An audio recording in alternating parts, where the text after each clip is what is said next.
Ay diniscuss ko ni Director Lea yung DepEd natin. That all programs, lalo na po yung mga taga-ARQUAD, sino dito taga-ARQUAD? Regions. Yan, kayo po ang class owner ng DepEd. Tama po? Then all programs dapat across governance levels, di ba dapat aligned sa ating DepEd based on the results framework ng ating DEDP. At yun po ang ginagawa natin sa mga programa natin ngayon with NEA. Ito po nga tayo ng programs na to, these are activity level, not yet program level. Mamaya po, i-discuss natin yung difference na activities, na outcomes, output, hanggang results, impact and goal. Isa po sa mga plano namin this year, sana po matapos, magkaroon ng sariling results framework si HRD program. Yung ating dina-download na file yearly, around 2 billion hanggang SDO level. Yung PSF, yung insert fund, etc. So going on to the plan, we are in the session 4 and we plan for the curriculum training for teachers and school leaders. Kanina po diniscuss with Sir Eric yung fund utilization. Session 3, tapos na po tayo, then session 4. Sabi nga kanina ni Sir Alvin, ang aming QA unit, our focus for this week should be M&E. Dahil natapos na natin yung design ng training program, i-implement na natin siya. Few weeks ago, si Director Jacob pa yung attend ng hearing sa Congress, hosted by Congressman Romulo, chair ng committee, ng House Committee on Education, Basic Ed. Ang tanong niya po, nagbigay sila ng 1.5 billion this year for the maratag training. Tinanong niya kung anong klaseng training yung i-deliver ni NEA. Medyo questionable po, sabi nila, magiging effective ba yung sinasabi niyong training of trainer models? Ang model po natin ngayon ay TOT. Kaya tayo may RTOT, may DTOT. Kung baga po sa design, yung pinaka-training ay mangyayari sa school. Yung RTOT na ginagawa natin hanggang DTOT, these are preliminaries. Dahil ang tunay na participants natin for the matatag curriculum training ay yung teachers. Alam niyo po ba kung ano yung target natin this year? 270,000 grades 1, kinder, 4, and 7 teachers. So grabe yung NNE challenge. Dahil ang tanong sa Congress po ganito, how do you know that your training programs are effective? Di ba ang hirap sagutin? Kanina discuss na yung level 1, 2, 3, and 4 ni Kirkpatrick. Yung tanong na po yan falls under what level? 1. Training effectiveness. Sa 3 and 4, kung effectiveness.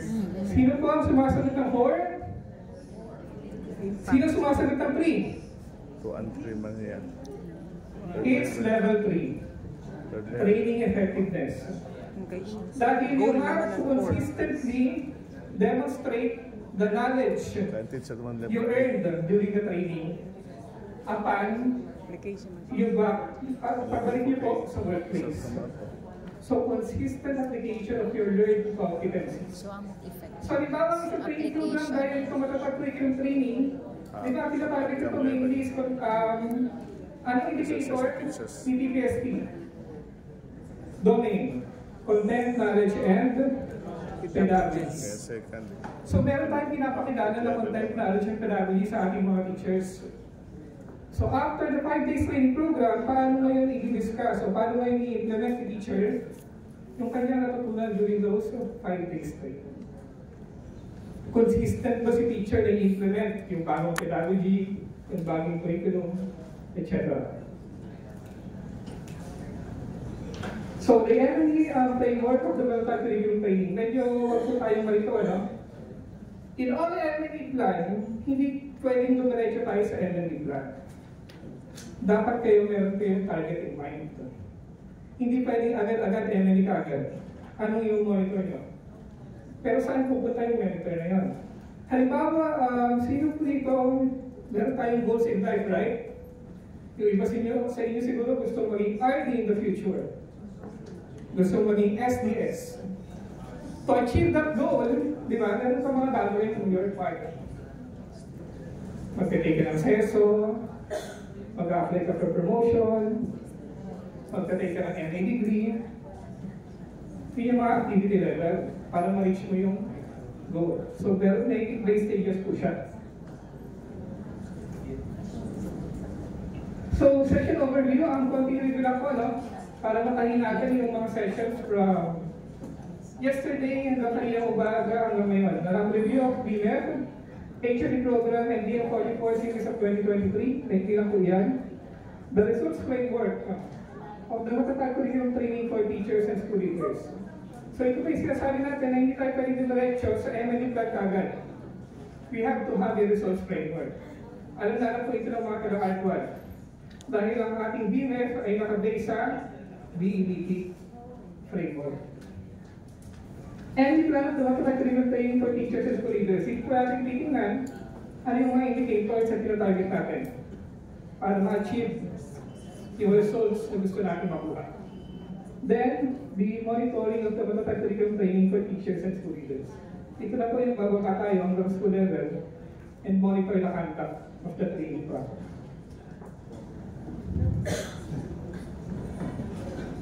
So, session objectives. By the end of the session, participants are expected to explain the end and plan of the matatag curriculum for training for teachers and school leaders based on the results framework. Identify the appropriate indicators for the achievement of the intermediate outcome and outputs of the matatag curriculum training results framework. And lastly, incorporate the results indicators sa gagawin niyo pong regional MLE plan. I understand meron na pong sinabit yung each regions ng kanilang regional training implementation plan. Maybe we can adjust po, no, based sa ating mga i-identify na indicators.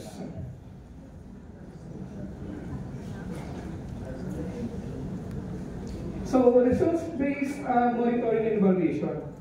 So before, yung mga matatalala po sa DepEd, ang kabaliktaran po dito ay activity-based MLE. Yung makapagtunda ka lang ng activity, tapos na, nagasos po na yung pera. But, ang kabaliktaran po ng results-based MLE, ang target natin ay similar higher goal. In DepEd, as a department involved in basic education, kanina na-discuss natin ano yung overall goal ni DepEd. Improve learning outcomes. Improve student learning outcomes. That's our end goal. Na dapat, paglabas ng mga bata sa grade 12, di ba, makakapag-apply sila ng trabaho or makakapag-college. They are prepared to have a job or to enroll in college. Dahil yung mga competencies na tinatarget ng matatag curriculum, na itulong natin sa kanila. So yung results-based monitoring and evaluation, dapat lahat ng programa at DepEd across governance level is gearing towards that goal, improve student learning outcomes.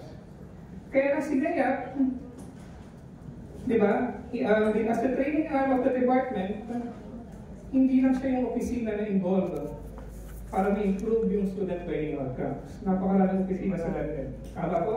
Tama. Hindi pwede sabihin nila, uy, nag-train ako na nag-train ng teachers. Dapat nag-improve na yung student learning outcomes. Pwede ba yun? Hindi. Isa lang siya. In MND, sobrang importante ng tinatawag nating attribution. You cannot directly say that although you train your teachers, right away mag-improve yung student learning outcomes. Dahil marami pang factor. Sino po dito mga taga-HRDD? Ayan, marami. Prime HRM levels. Prime HRM pillars. Naalala niyo po? Ano yung apat na pillars ni Prime HRM? Recruitment, selection, and placement. Pangalawa? Learning and development. Pangatlo? Performance management. Pangapat? R&R, rewards and recognition. So isang pillar lang si learning and development para ma-improve natin yung quality ng ating personnel. So we cannot attribute all sa training. Kaya sobrang importante ng results-based monitoring and evaluation. Sinagin po ng learning environment, no, hindi pwedeng sabihin na yung improvement ng student learning outcomes ay dahil sa quality ng ating mga teachers. Bakit? Dahil meron pa tayong tinatawag na learning environment. Available ba yung mga learning resources? Maganda ba yung mga classroom? Supportive ba yung kanilang mga curriculum? Etc. So ito po yung itsura ng results-based monitoring and evaluation. We have goal or impacts. I think everyone is familiar here at po tayo nakapag-design ng program once in our lives in DepEd. So ang goal or impact is a long-term and widespread improvement in the society or organization. So kapag ang goal ay DepEd level, at tawag po natin dito sa BINER sector goal, sector outcome, sectoral, improvement ng student learning outcomes. Pero hindi yan yung sectoral goal ni NEA. Okay? But, contributory tayo dapat dyan sa goal, doon sa goal na yun. Second is outcomes, intermediate effects of outputs on the client. Third, yung outputs, product and services produced. Activities, tasks, personnel to undertake, total for inputs and outputs. Then inputs, yung ating mga financial, human, and material resources.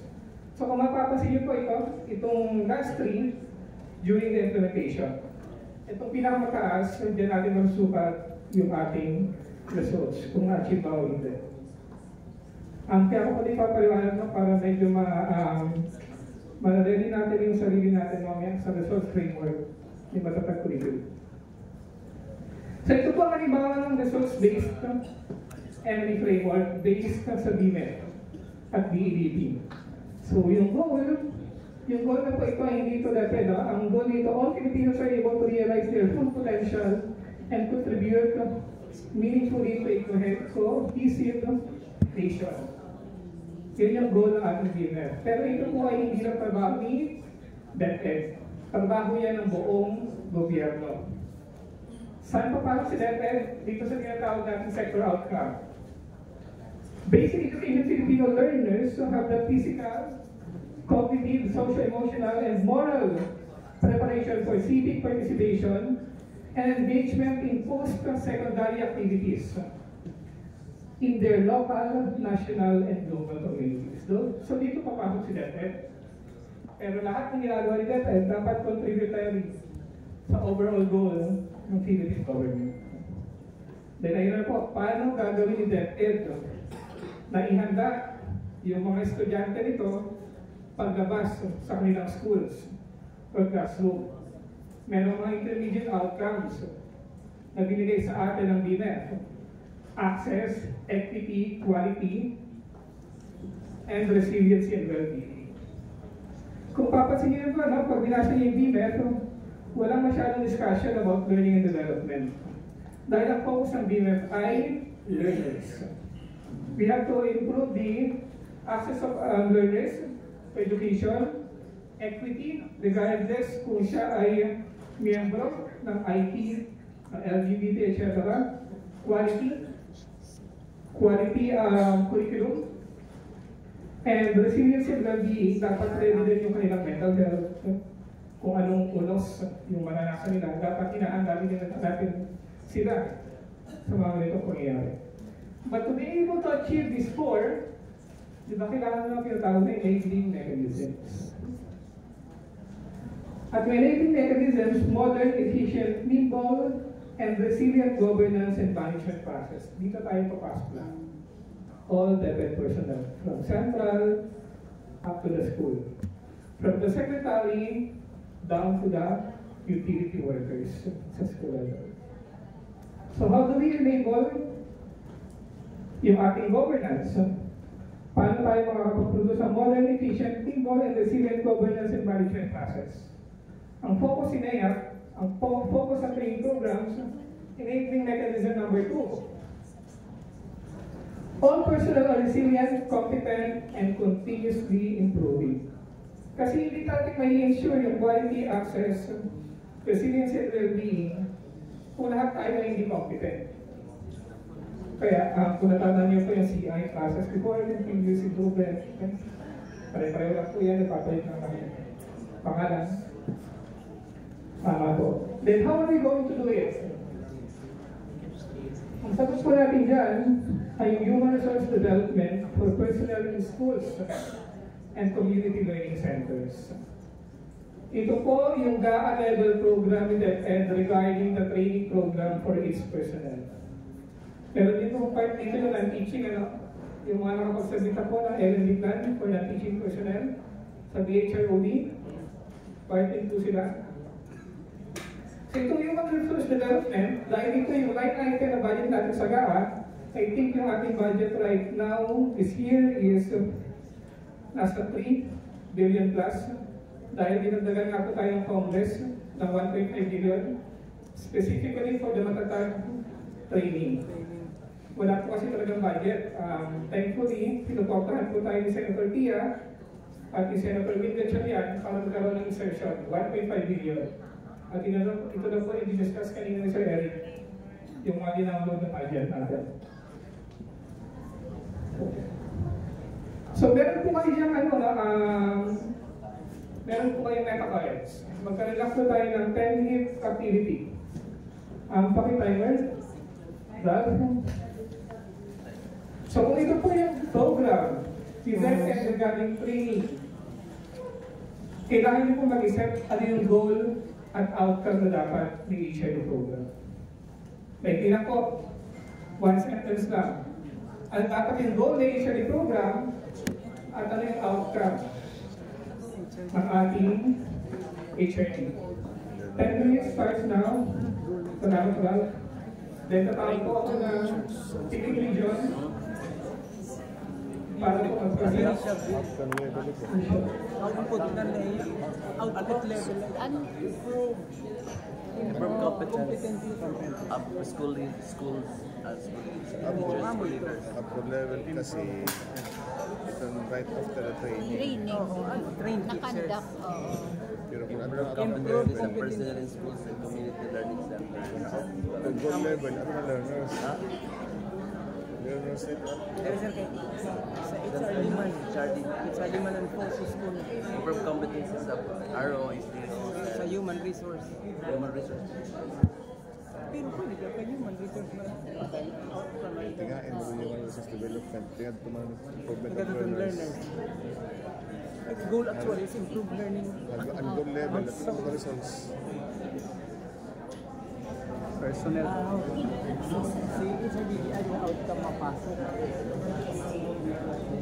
Kaya di naman na HRD di man na HRD magpapa-improve ang learning outcome. So, outcome level, dito mapasok sa HRD. So, natin goal is improve learning outcome. Student learning outcome. Amot ko naka-end goal. Pag kanina outcome level, si HRD di mapasok. Ang teachers na. Focus ang teachers. Improve teaching, teachers competencies. Learning competencies. Ang competencies na ako pag-improve, pag-ulit-ulit dito a learner. Kaya mga ni, ang outcome level, ang improvement of teachers in terms of Pwede man na yan. Improve competencies of teaching personnel na in the RO and in the teaching personnel and community learning centers.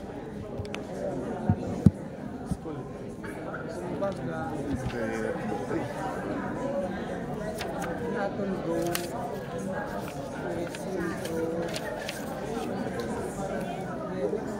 goal kasi siya is not only the concern of HRDD. Nga tanan. Improve student learning outcome. Okay. Ini overarching siya nga kuan. Focus sa all. Pag outcome level, ang outcome level, pwede na mag-captain si HRDD.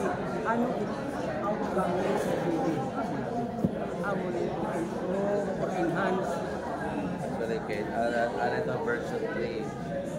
Improve competencies of personnel in the region and SDO. Yun, improve competencies Wala ito. of personnel, of RO and SDO. RO, SDO, personnel. Kita ada Whether school? School? ROSJO. And teaching person. Oh, so, pwede. School Learning Center. Pwede na. SDO. Teach. School. School, right? School personnel, all naman. School personnel. Ini nga personnel, both teaching and non-teaching will focus. Ayun na. Ayun na mag-usap ko na ito. Safe na ito. Anak tindihan mo na ito mga training. Oo. So at Ang goal na lang. output level, Outcome lang. outcome lang yung nahihintay. Output level, trained Oo, train. personnel. Activities, RTO. Conduct Conduct. activities. Capability program. Yan, CBs on. CBs. Matatag curriculum. Input, budget, disbursement. Oo, amoy. Ano ito? Complete na itong nakuha na. Theory of change. Faculty. Member. So, hagkat Patrick, sunod siya. Model. Dapat model. Model ito, Patrick.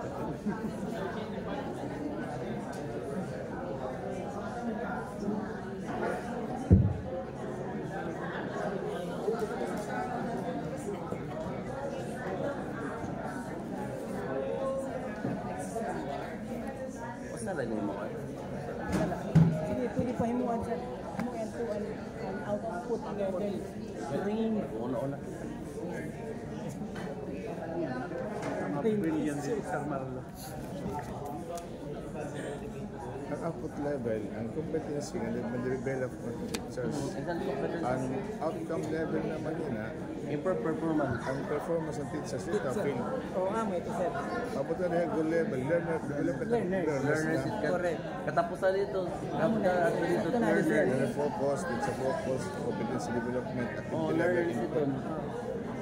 Kay, di ba, as usual, waray region, waray division, waray eskwelahan, waray teacher, waray bata.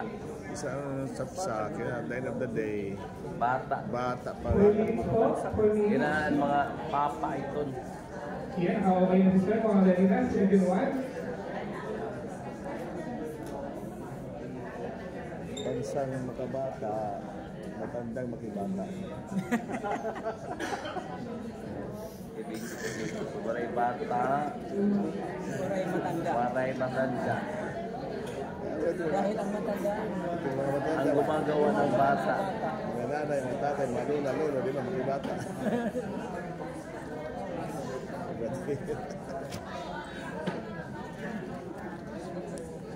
Learner focus, Batang kamay. Batang sa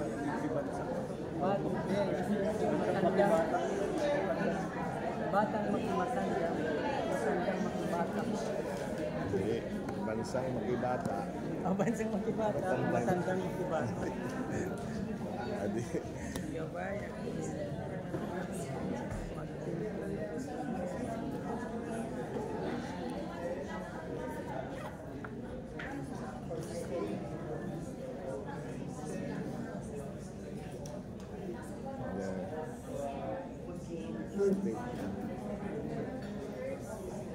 learner focus, teacher focus.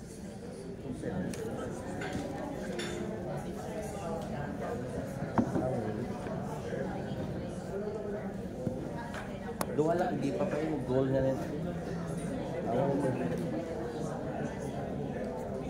Kaya goal for performance of the learner. input kami mga activities. Manay. Gawa sa activity output like lesson planning, mga lesson planning. Check it. Tapos dapat outcome, pag-exercise na nila gamit ang mga output. Paano hinundan, ano hinihaptan, outcome level na. Amin, ako pa hindi na monitor ang field. At 3-month training, bye, may teacher goodbye. What I can say. Impact na sila? Dili pa, ano impact? How did it impact? After and one. Impact na yun, results pa yun. Research pa ito. After and Hindi amin, hindi na kukuhan. Ano, ang ROI, ano, Just 2 weeks po. Then, po ako ng tatlong region. para outcome diri i-discuss yung kanila pong output. At goal level. So, this is a short activity. Ang outcome yan na, ikaw teacher yung training, nakakuha ka ng immediate kung yung mga training, yung competency, which is output level. Ang competency, gamit yung mga field, ano yan na ang ng teacher? Nahimo ito, from effectivity na yan, nahimo mga inputs o output na develop din. So, results yan. At iyan na naman yan ang impact. Ano ang impact na yan na ang development ng training ng teachers, mag-exercise nila. Ano impact ito? This is our and goal 1 beneficiaries. Iniya intermediate effect iniya. Ano sir? Intermediate effect hinihiyahan adi. Ano ang effect han pag training han teachers. So ano effect? Hindi natin naman monitor. Ang effect nagka-add na improve ang competencies and teachers. Amadan effect. May factor siya may outcome. Tuloy ito mga pag-monitor yung outcome. Ikaw ang kuha na rin silip ng mga trainings, level of M&E.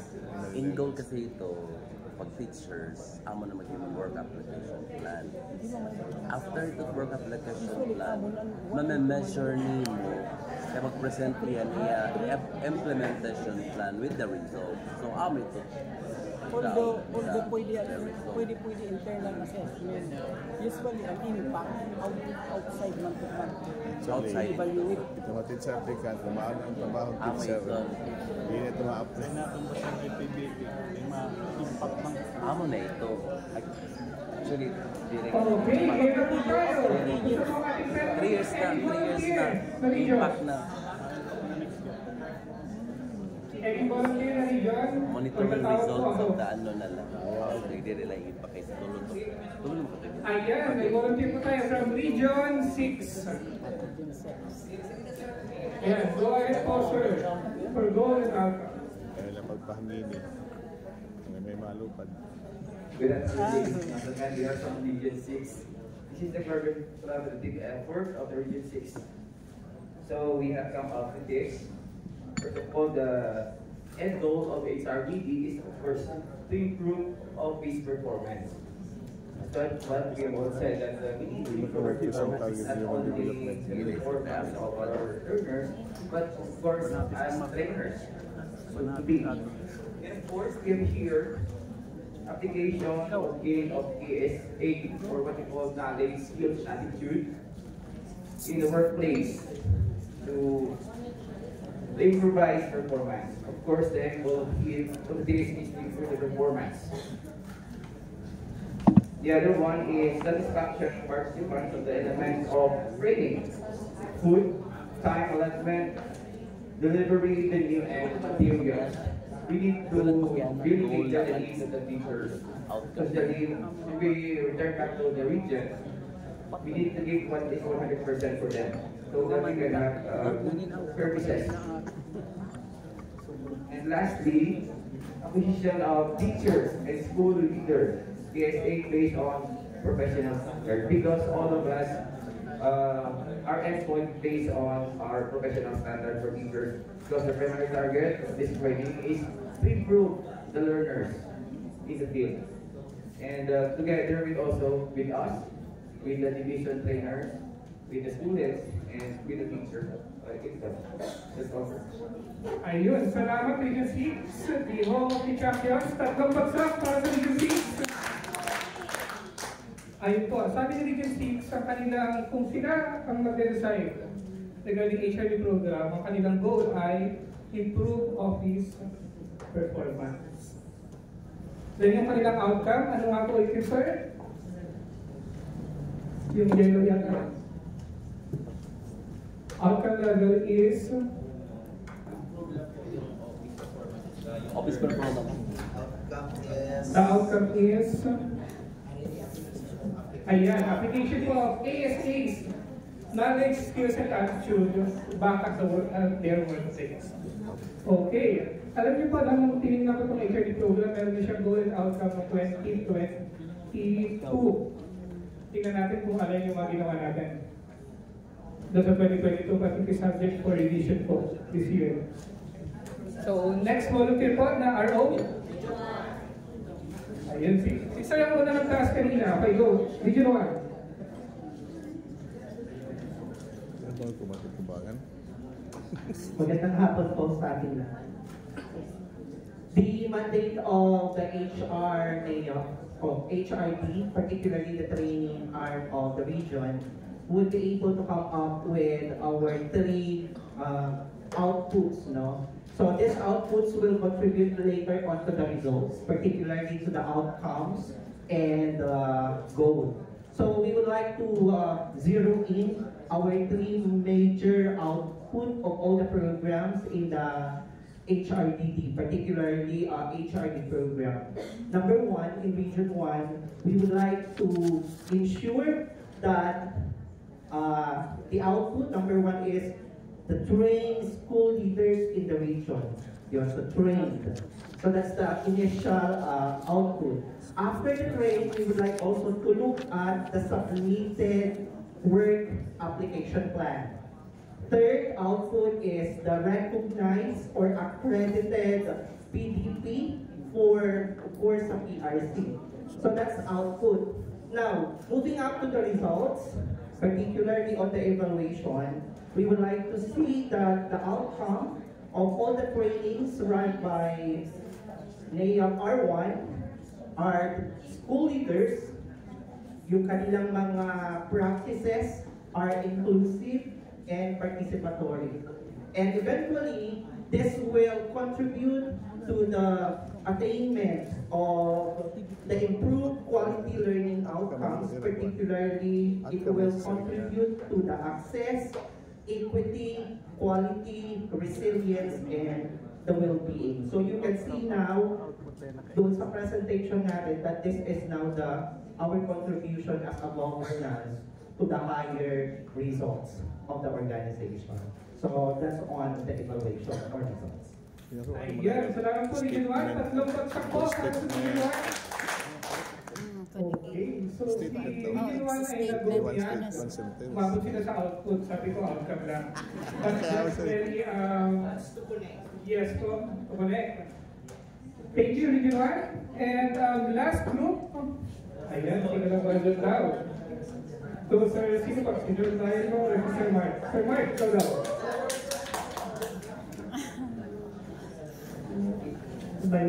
Nag-premiere ang ginawa namin, pero kung kami yung susunod, yung results na pinapangarap ng Human Resource Development Division, of course, is improved learning outcomes. Bago magawa yung improved learning outcomes, similar dito sa mga nauna, no? Yung outcomes na in-expect from our office, of course, is to improve teacher quality. We support NAIAP, we support endeavors of human resource development. Then, of course, yung objective natin dito sa improvement of teacher quality is to provide relevant and responsive PD programs for teachers and school leaders. Then, in order for us to achieve this objective, yung strategy natin is very simple.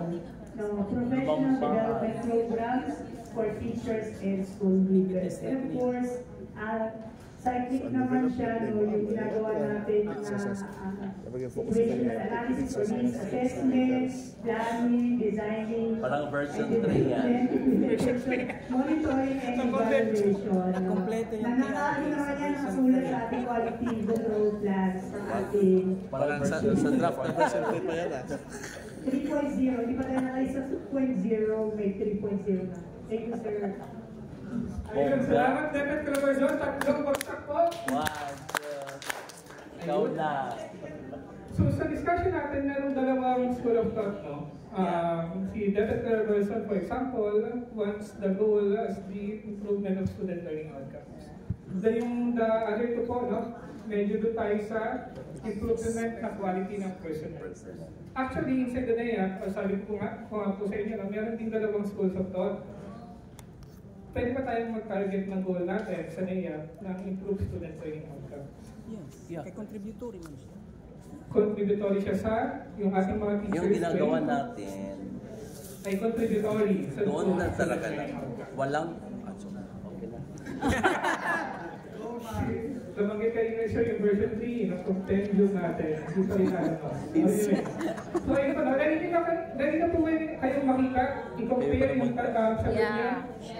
Dito sa goal and outcome ng 2022. At by the way po, may kukolekta ng mga outputs nyo, team. Pakukolekta yung outputs. Ang gagawin natin itong basis sa ating next activities with them. Okay, next slide. So the HRD for personnel and community learning centers.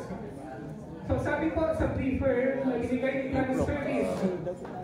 Sabi po sa briefer na binigay ni planning service sa Congress at sa Senate. Pursuant to his goal, providing everything memorize na ito. the DepEd is mandated to undertake programs and activities projects aimed towards continuing professional development of teaching-related, especially at the schools and learning centers. For this purpose, medyo tayo na po,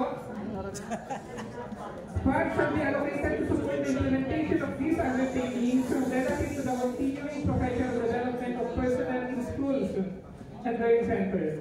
Sabi po dun sa briefer na yan, hindi po kami nagawa nito, ang goal ng HRD program, improve quality of teachers and school leaders through the provision of relevant, responsive, integrated, and programmatic PD aligned to the career progression system. Yung outcome na gusto natin ma-achieve, improve competence of teaching and teaching-related personnel through consistent demonstration of a set of knowledge and skills necessary to effectively perform their respective roles and responsibilities. Kung baga, pag nagawa niyo po ito, yung consistent demonstrations, magpapatribute siya sa improvement ng quality ng personnel. Correct. At sa improvement ng quality ng personnel, kung i-extend natin ito, doon siya magpapatribute sa student learning outcome. Kung maalala niyo po, sinabi ko po kanina, isa sa important aspect ng M&E, attribution. Ano yung pinakamalapit na goal na pwede natin targetin? Improve quality of our personnel. Dahil kapag nag-improve yung quality ng ating lahat ng personnel, di ba? Mag-i-improve yung ating office performance, mag-i-improve yung ating delivery ng basic education services, matututo yung mga bata sa ating quality teachers, etc. So yun po, meron po mga tumama, lahat naman po tama, no? Walang mali. But i-standardize po natin ito, moving forward. This year, we plan to release yung HRD results framework po para lahat tayo guided. Sa 2 billion annual, 2 billion pesos na annual na budget natin regarding HRD program. Malinaw po, may question? Violent reaction? Okay, wala. Moving forward. So yan po, no? Yung DepEd Memorandum number 44 series of 2023 as discussed kanina the admin, in-strengthen po niya yung M&E ng ating mga training programs. Kung titignan niyo po yung mga enclosures niya, napakarami. At hindi lang po ito yung Kirkpatrick model na ating ginagamit sa mga training activities. So I will not add more on this. So the results framework of the matatag curriculum training.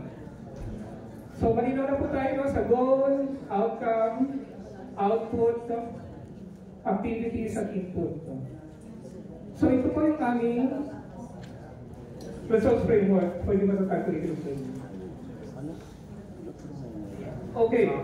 Organizational outcome in AIA, improve the quality of teachers and school leaders. Yan yung pinakamalapit.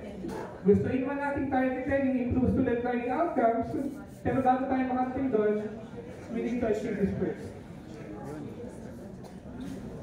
Darating tayo sa intermediate outcome, improve competence of teachers through consistent application of learned competencies in the matatag curriculum in their teaching and learning practice.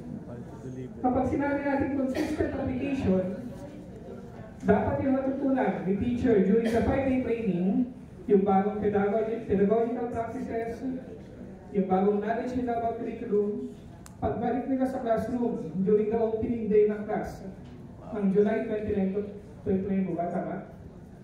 July 29 ang opening.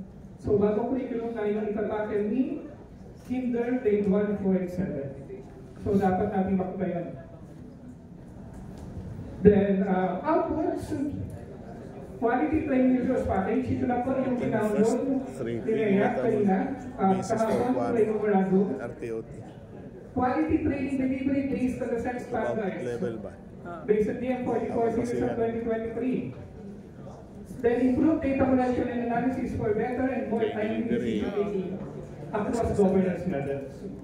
Kung mapapansin niyo po yung ating activities, hand training. Kung familiar po kayo sa ating model, para RTOT. nag-design yung e-training program, diba, we have to plan first. Then develop and design training resource package. Then quality assurance. Si quality assurance po ay nangyayari prior to the conduct. Yes. To ensure na ating mga training program ay align sa ating mga professional standards. Then this is the training proper during the implementation. Then lastly, monitoring and evaluation. All of these activities should lead to our targeted outputs. Kaya importante ni NFE, improve data collection and analysis for better and more timely decision making across governance levels. Alam niyo paano pag nasa layer ka, kapag tinatanong ka ng isang stakeholder, malaki ng budget niya every year. Meron pa kayo nire-refer sa amin kung natuto yung mga teachers niyo doon sa mga training programs. That's why we are here. We have to strengthen our MND mechanism. Ang target natin ay makabot tayo sa level 3, training effectiveness. Yung level 4 po ay sectoral goal. So lahat na utilita sa DepEd may sagot niya. But in IDEA, in my job training our teachers and school leaders, we have to provide positive. So ito po yung ating mga inputs. We have relevant policies and guidelines. Yung matatag ko yung general shipping paper, professional standards, and 45 series of 2023, baka meron pa kong iba. Ako po pala kayo mag-aral na ibigay natin sa inyo yung ating mga presentation. Then personal services, lahat ng personal, CPSTAL, NEA, ROs, SBOs. So ano pag ginagawa The financial resources, yung application, ito at and private participants, school heads, supervisors, Kinder, grades 1, 4, 7 teachers.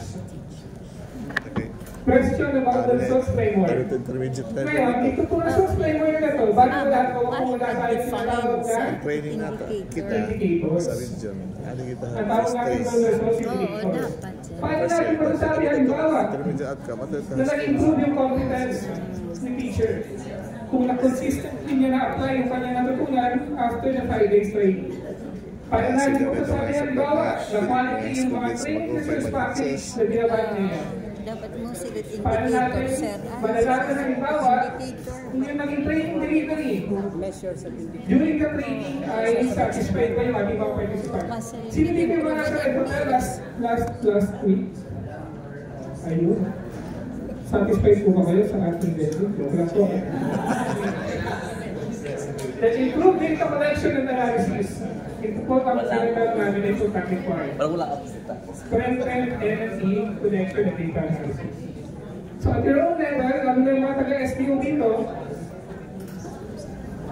we want you to provide us with analysis at your level.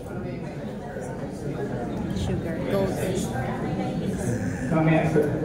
Crucial pag ganito ka ng school head nga hindi si supervisor kaya dito intermediate level, outcome level. Kasi dito, pupunta na po ako sa indicators. Sir, go ahead.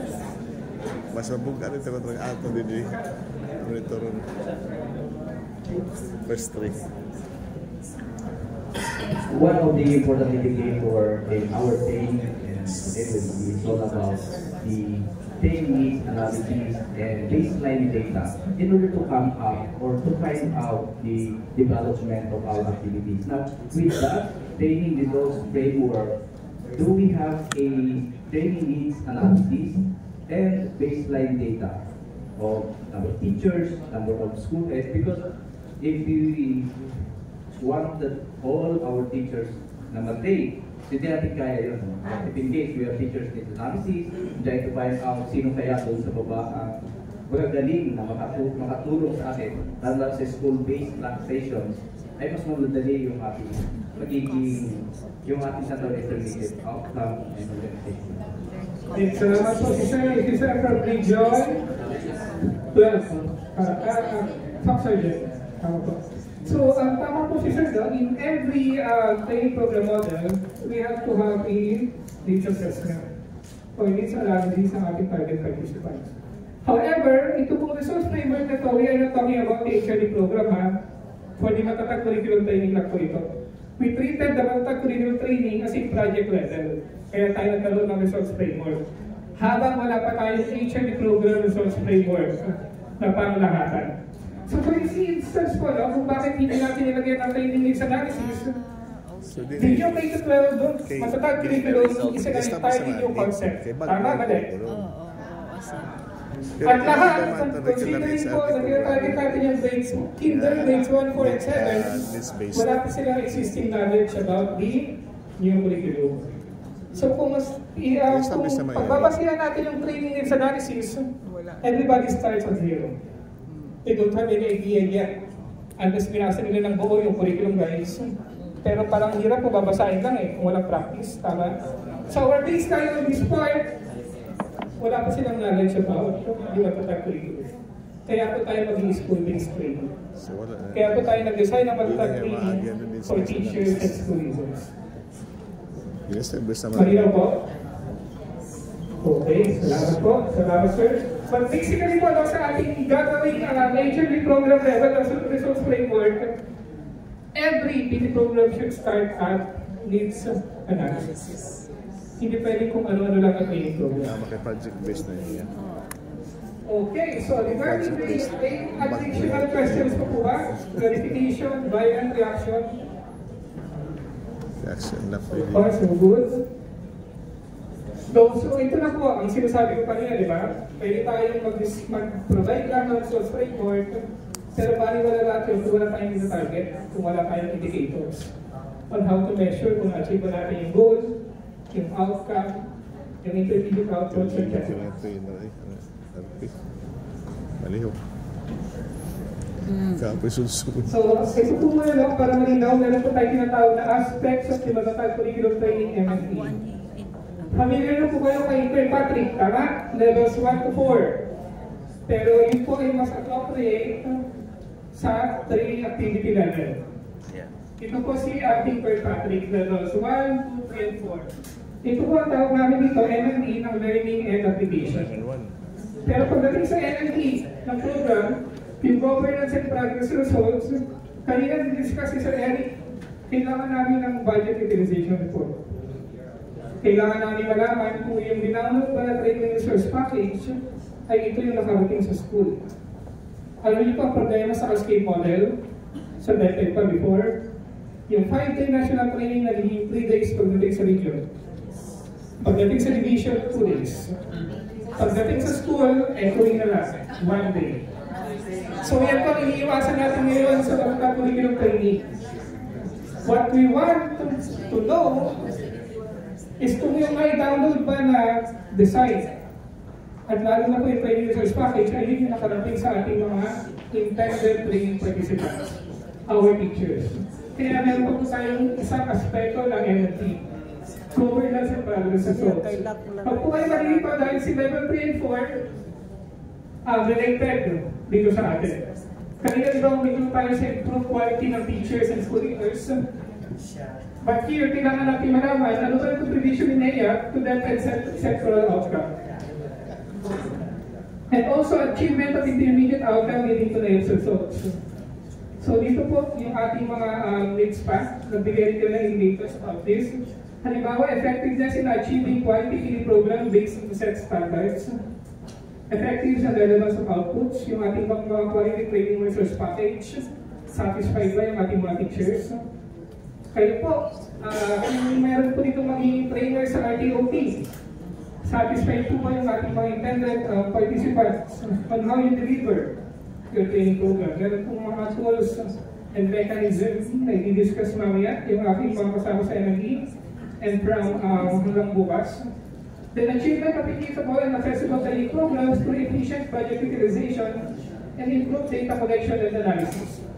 So importante po natin ilan yung na-target natin, ilan yung na-target natin teachers. At kung na-utilize po natin yung budget ng maayos. So ito po yung dalawang aspeto ng MD natin. Question about these two.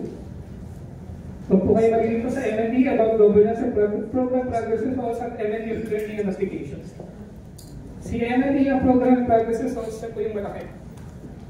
But pagdating sa MND ng learning and applications, levels 1, 2, 3, and 4, di kayo Patrick. Questions so far?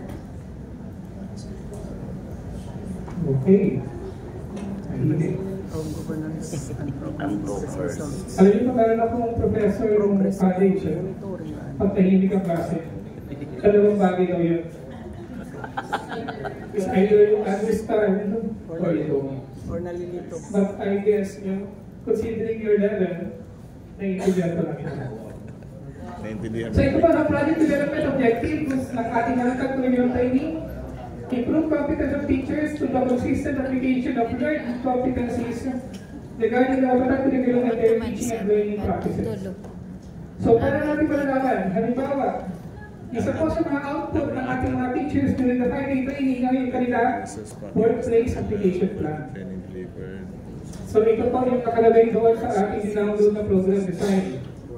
Percentage of teachers who demonstrate to improve competence of the set of knowledge and skills in implementing the curriculum back at their workplace. So ano gagawin natin? Magde-design po si Naya ang WAC monitoring tool. Kung ano ng status ng kanilang WAC. Kapag nag-monitor tayo ng schools during the rollout of the new matatag curriculum. May understand po yung tanong nyo na hindi lahat ng school ang pupuntahan natin. Magkakaroon po tayo ng purposive sampling. We cannot go into each school. The percentage of teachers consistently applying learned competencies about the matatag curriculum in their teaching learning practice based on their WAC. Dito po, dito, ang gagamitin natin, WAC monitoring tool. Pero dito po, meron pang discussion si NEA, management, kung tama bang gamitin ng IPCRF o yung classroom observation report na measure para malaman kung meron po bang kung marami ba yung mga teachers na nakapag-demonstrate ng improved competence. Ayun po, may idea po ba kayo ng tamang tool for that level? Ay, ito naman ito personal.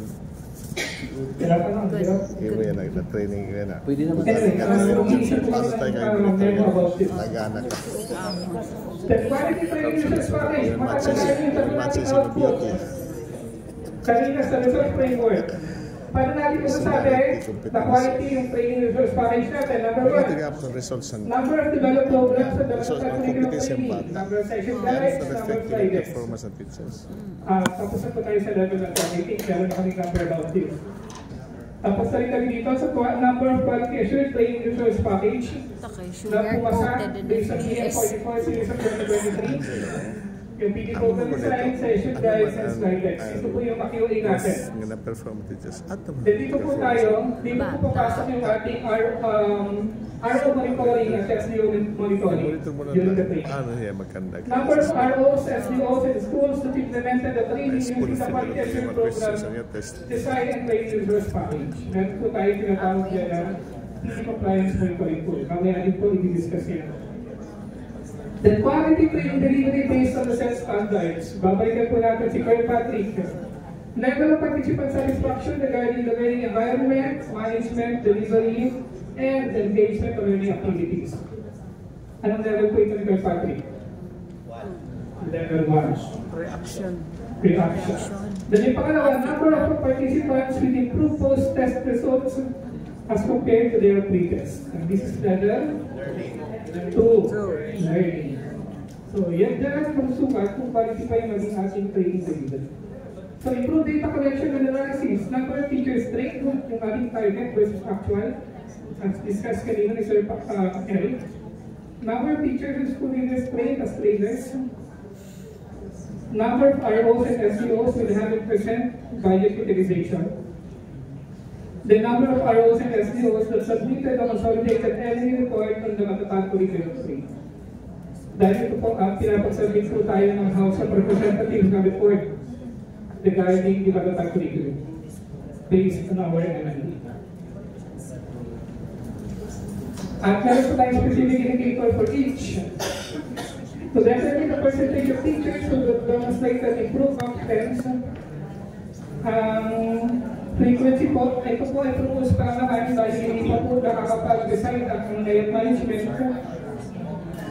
Methodology for data collection is classroom or observation or ITCRF data gathering. The tools for data collection, we have the COD, we have the ITCRF, then person responsible.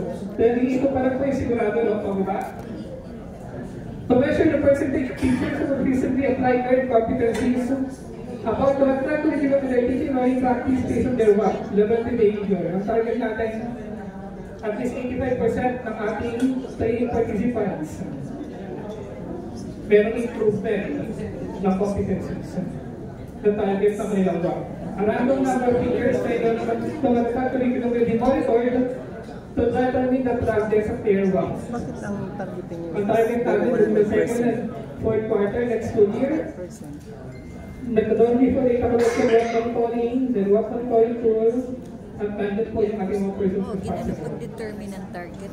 Ano, sir? Ito naman po next, yung to determine the number of ROs and SEOs, Meron din implemented the number of curriculum training. Ang target natin 90 to 100%, pero palagay ko kaya po yung 100%. During the training program proper, mamaya po kayo na PV compliance ng curriculum, yung NMP. Ito po yung during monitoring periods na ng RTOT, DTOC, and school days. Then to determine the number of trained teachers, target versus actual, po yung reporting right after the program. Kung ilan yung actual trained teachers.